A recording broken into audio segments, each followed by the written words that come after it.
এরকম ওসমান হাদির হত্যাকারী যারা ভারতে গ্রেফতার হয়েছে এবং এই গ্রেফতারের পরপরই আমরা যে আলোচনা করছি, আলোচনাতে আমরা একটা প্রশ্নই তুলেছি যে এই যে অভিযুক্ত দুই ছেলে রিয়াদ এবং আলমগীর, নারায়ণ নামে প্রথম যিনি যাকে শুটার হিসেবে সন্দেহ করা হচ্ছে, ভিডিওতে দেখা যাচ্ছে সে এবং আলমগীর, এই দুই ছেলে এরা কি তাদের ব্যক্তিগত কারণে ওসমান হাদিকে হত্যা করেছে?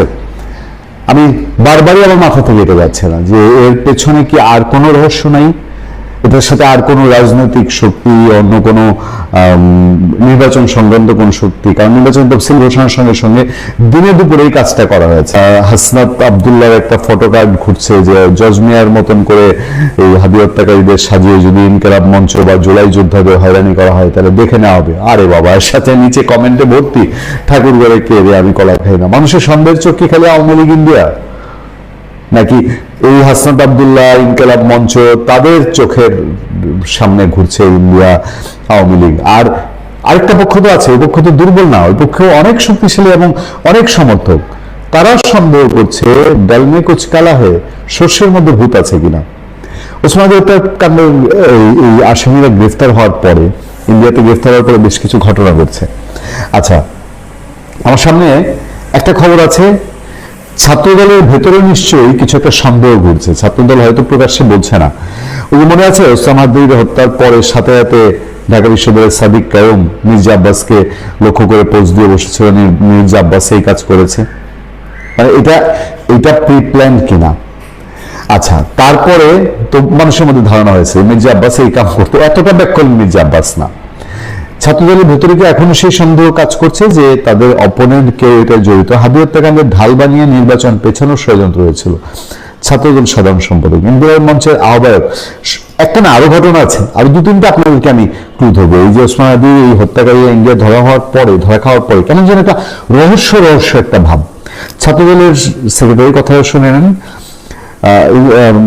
ইনকিলাব মঞ্চের আহ্বায়ক শরীফ ওসমান হাদি হত্যার মূল পরিকল্পনাকারী সন্দেহে দুইজন ব্যক্তিকে আটক করেছে কলকাতা পুলিশের বিশেষ টাস্ক ফোর্স STF। এই প্রসঙ্গ টেনে জাতীয়তাবাদী ছাত্রদলের কেন্দ্রীয় সাধারণ সম্পাদক নাসিরুদ্দিন নাসির বলেছেন, এই হত্যাকাণ্ডকে ঢাল বানিয়ে নির্বাচন পেছানোর ষড়যন্ত্র করেছিল কিছু নৈরাজ্যবাদী দুষ্ট গোষ্ঠী।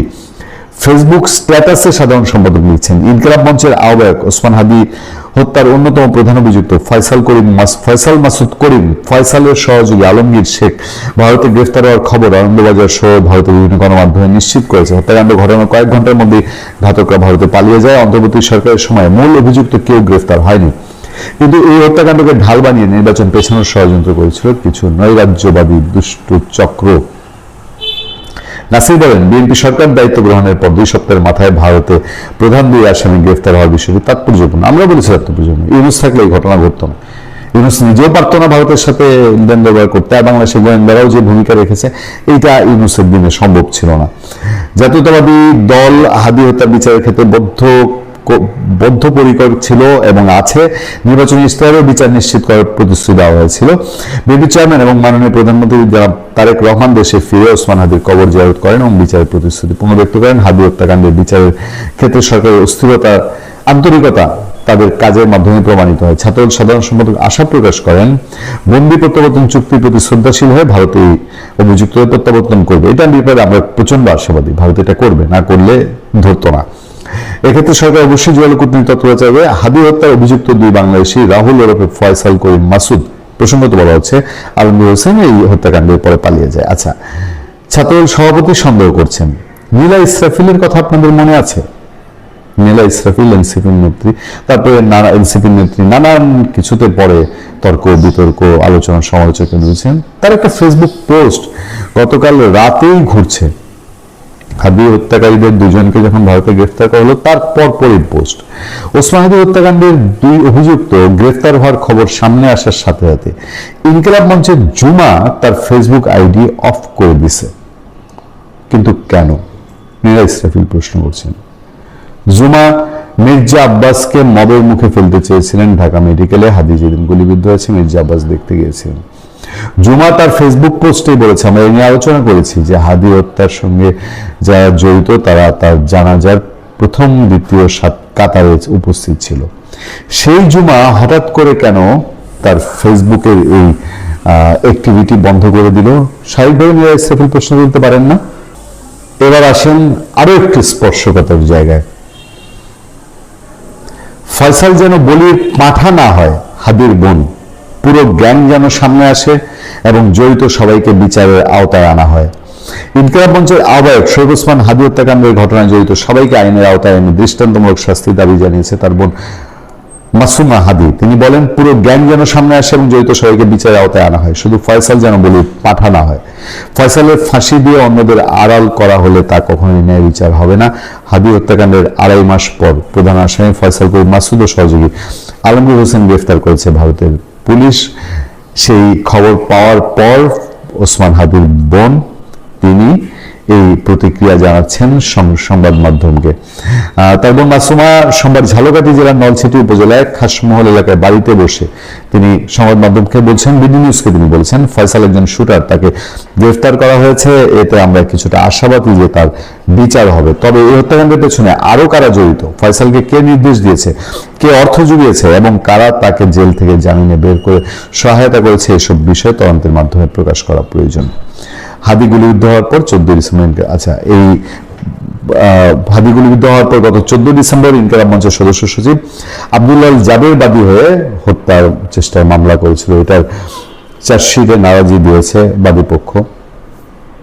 একই প্রশ্ন চারদিকে সবার মনে, যে আসলে এই ফয়সাল যে শুটার, সে কি তার ব্যক্তিগত স্বার্থে হাদিকে খুন করেছে নাকি তাকে দিয়ে কেউ করিয়েছে? আমার মনে হয় কি, বাংলাদেশে তো এইসব হত্যাকাণ্ড, রাজনৈতিক হত্যাকাণ্ড মানেই রাজনীতি, এটাকে নিয়ে রাজনীতি করা হয়। আচ্ছা, ভারতে যে গ্রেফতার হয়েছে, ভারতে তাকে জিজ্ঞাসাবাদ করা হচ্ছে, ভারতের মধ্যে থেকে আমরা কি এর মধ্যে জেনে যেতে পারি আড়ালের কিছু নাম, তারা এগুলো করিয়েছিল? কারণ অনেকের মধ্যে তো ইতিমধ্যে ধরপড়ানোর টেনশন শুরু হয়ে গেছে। মোস্তফা সরোয়ার ফারুকী বাংলাদেশের চলচ্চিত্র অঙ্গনে বড্ড এক পরিচিত মুখ। তার চেয়েও বেশি পরিচিত অন্তর্বর্তী সরকারের উপদেষ্টা হিসেবে। কড়া সমালোচনা থাকা সত্ত্বেও উপদেষ্টা হিসেবে নিয়োগ পাওয়ার কিছুদিনের মধ্যে তার সমালোচকরা হয়ে যান কাছের লোক। প্রশ্ন হলো, সিনেমার এই ম্যাজিক বাস্তবে কিভাবে করেছিলেন ফারুকী? অভিযোগ আছে, ভিডিও নির্মাণ আর বিভিন্ন শো করার কাজ দিয়ে সমালোচকদের আপন করে নিয়েছিলেন ফারুকী। শিল্প একাডেমির সাবেক মহাপরিচালক প্রকাশ্যে অর্থ আত্মসাতের চেষ্টার অভিযোগ এনেছিলেন ফারুকীর বিরুদ্ধে।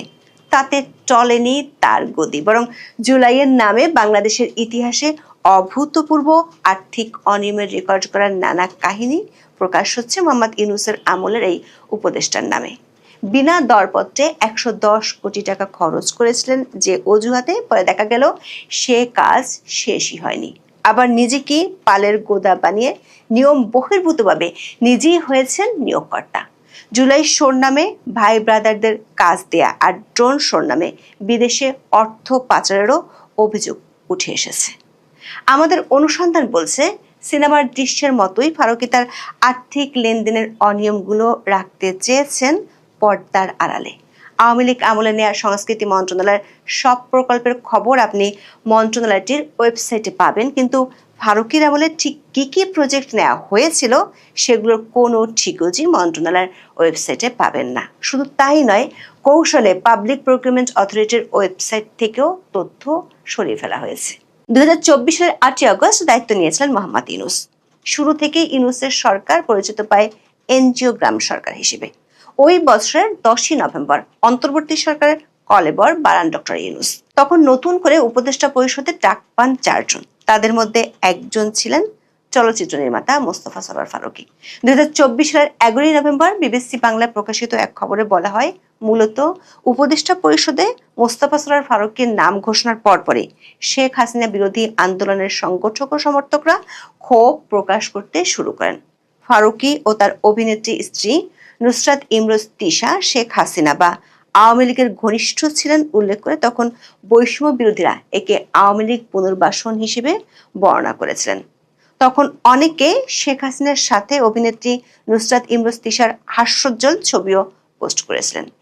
তিশা বাংলাদেশের প্রতিষ্ঠাতা রাষ্ট্রপতি বঙ্গবন্ধু শেখ মুজিবুর রহমানকে নিয়ে তৈরি করা ফিল্মে শেখ হাসিনার মায়ের চরিত্রে অভিনয় করেছেন।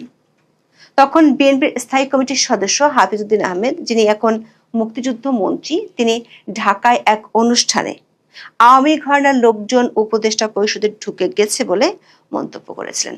এমনকি ফারুকীর নিয়োগের বিরুদ্ধে আইনি নোটিশ পর্যন্ত পাঠানো হয়েছিল, যেখানে দাবি করা হয়েছিল তার মতো বিতর্কিত ব্যক্তির উপস্থিতি অন্তর্বর্তী সরকারের নিরপেক্ষতাকে প্রশ্নবিদ্ধ করেছে। তবে রাতারাতি সিনেমার মতোই দৃশ্যপট পাল্টে ফেলেন ফারুকী। খুব দ্রুত জুলাই আন্দোলনে হতাহতদের নিয়ে সিনেমাটিক বহু কিছু করার স্বপ্ন দেখান। যারা তার নিয়োগের বিরোধিতা করেছিল তারা আস্তে আস্তে চুপসে যায়, পরে হয়ে যায় বন্ধু। শত্রু আর সমালোচকদের এমন ইউটার্নের পিছনে আছে কমিশনার বরাদ্দের ভাগাভাগির এক জটিল রহস্য। প্রতিটি প্রকল্প আর যে কোনো কাজ থেকে কমিশন অবধারিত হয়ে যায় খুব দ্রুতই। এই কমিশন বাণিজ্য প্রকাশ্যে চলে আসে ফারুকীর নিয়োগের 4 মাসের মধ্যেই। গত বছরের 2রা মার্চ পত্রিকার শিরোনাম হয় বিতর্কের খাতা খুললেন উপদেষ্টা ফারুকী।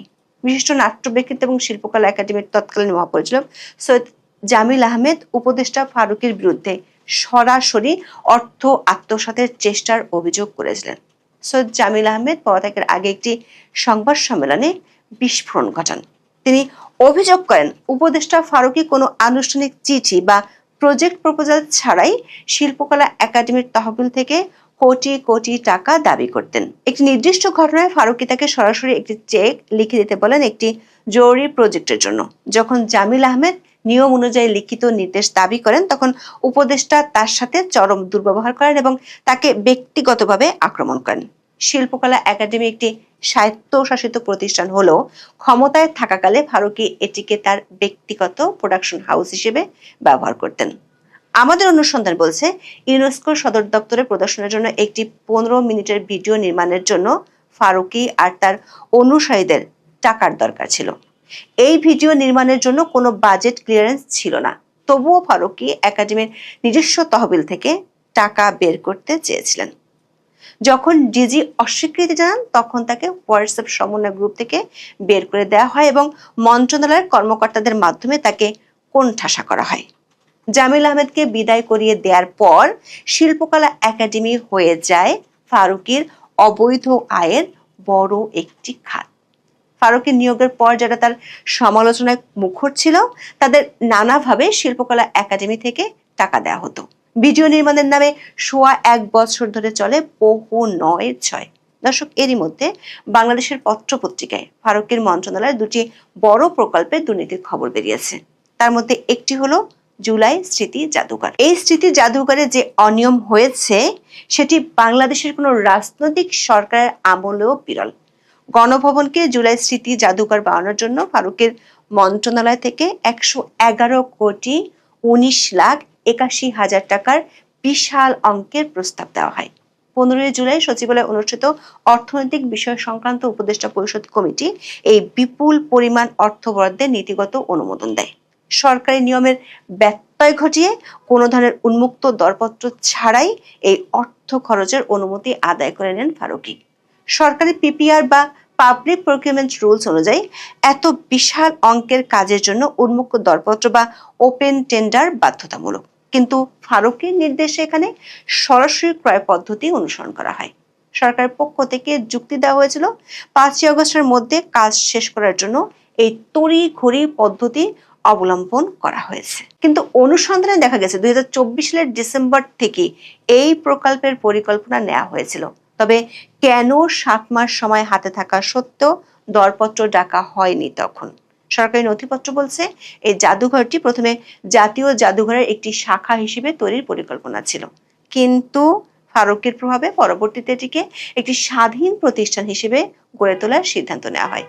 2025 সালের 13 নভেম্বর এক অধ্যাদেশের মাধ্যমে 96 কোটি টাকা বাজেটের এই স্বতন্ত্র প্রকল্পটি অনুমোদন পায়। আবার 2025 সালের 3 আগস্ট বলা হয় টাকা খরচ করেও জুলাই স্মৃতি জাদুঘরের বেশিরভাগ কাজই শেষ করেনি ফারুকীর পছন্দের 2টি প্রতিষ্ঠান। টিআইবির অভিযোগ অনুযায়ী এটি করা হয়েছিল নির্দিষ্ট কিছু প্রতিষ্ঠানকে অবৈধ সুবিধা দেওয়ার জন্য এবং স্বচ্ছতাকে ধামা চাপা দেওয়ার জন্য। এই 111 কোটি টাকা যাতে বেহাত না হয় তার জন্য ফারুকী বেছে নিয়েছিলেন দুর্নীতির সবচেয়ে বড় পথটি।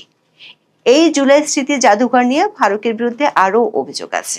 টাইমস অফ বাংলাদেশের খবরে বলা হয়েছে, অন্তর্বর্তী সরকারের মন্ত্রী পদমর্যাদায় থেকে তিনি এমন এক নজিরবিহীন সিদ্ধান্ত নিয়েছেন যেখানে তিনি নিজেই নিজের নিয়োগকর্তা এবং নিজেই নিজের অধীনস্থ প্রতিষ্ঠানের চেয়ারম্যান।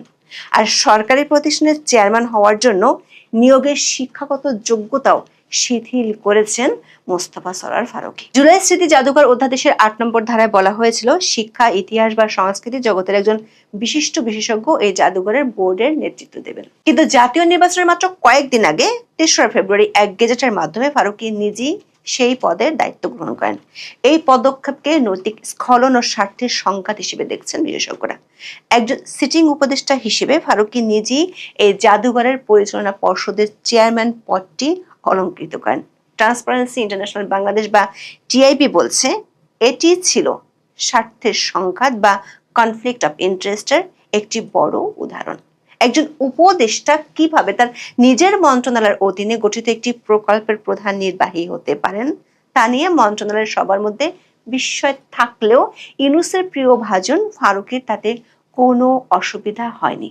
জাদুঘরটির নিয়োগ বিধিমালা নিয়েও নানা প্রশ্ন উঠেছে। জনপ্রশাসন মন্ত্রণালয় প্রথমে ১৬০টি পদের জন্য একটি খসড়া তৈরি করলেও ফারুকী তা প্রত্যাখ্যান করে দেন। পরবর্তীতে পদ ও নিয়োগ কাঠামো তৈরি করে তৎকালীন আইন উপদেষ্টা আসিফ নজরুলের নেতৃত্বাধীন লেজিসলেটিভ ও সংসদ বিষয়ক বিভাগ সেই কাঠামোতে লোকবল নিয়োগে শিক্ষাগত যোগ্যতা ও অভিজ্ঞতার শর্তগুলো অনেক শিথিল করা হয়।